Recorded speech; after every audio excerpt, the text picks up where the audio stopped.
Hello everyone, I'm Esme, and I'm here to give you some tips on how to embody consent on Halloween or any other day. Consent is more than a yes, it's a 100% communicated desire. So with that being said, let's get started. 1. Pickup lines versus creepy comments. There's a clear difference between a pickup line and comments that are just plain creepy. When you meet an individual, consent needs to be established, so using dirty statements such as, "I'm not going as a ghost this year, but you can still get under these sheets," isn't appropriate at all. Instead, try using some fun Halloween-themed puns without the sexual innuendos, such as, "Are you a jack-o'-lantern? 'Cause you're lighting up this room." This is a fun way to connect with someone without crossing anybody's boundaries. Also, if someone isn't interested in you, that's okay too. Just simply respect their boundaries and walk away. 2. Costumes do not equal consent. I can promise you that just like any other day, no piece of clothing is an indication that someone is asking for it. This doesn't change because it's Halloween and people are wearing costumes. Any form of sexual harassment or assault on Halloween is not okay, just like it's not okay any other day of the year. Someone who's dressed as a cheerleader is not asking to be catcalled or have their clothing tugged on. Someone who's dressed as a swimmer is not asking to have their chest or their arms or any other part of their body touched.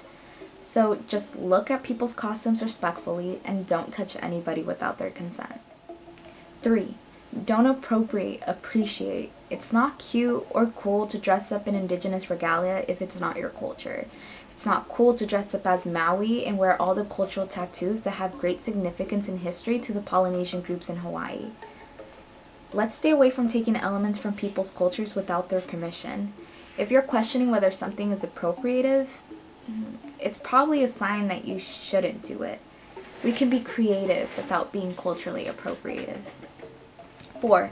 Identity is off limits. This goes hand in hand with cultural appropriation. Please don't dress up in people's identities or any costume that is making fun of an individual's identity. This isn't funny, and it only perpetuates harmful stereotypes that are an inaccurate generalization about a group of people.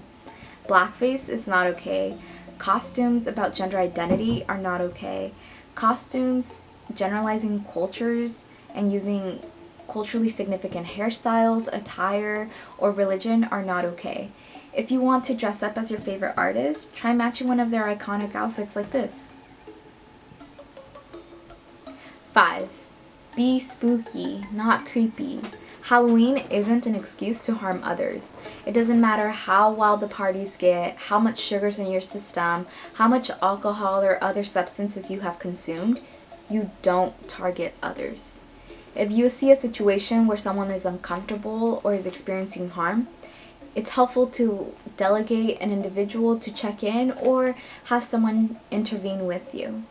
Also, it's important to hold ourselves accountable and to check in with ourselves to ensure that we're also embodying consent. Remember these tips to stay spooky and not creepy.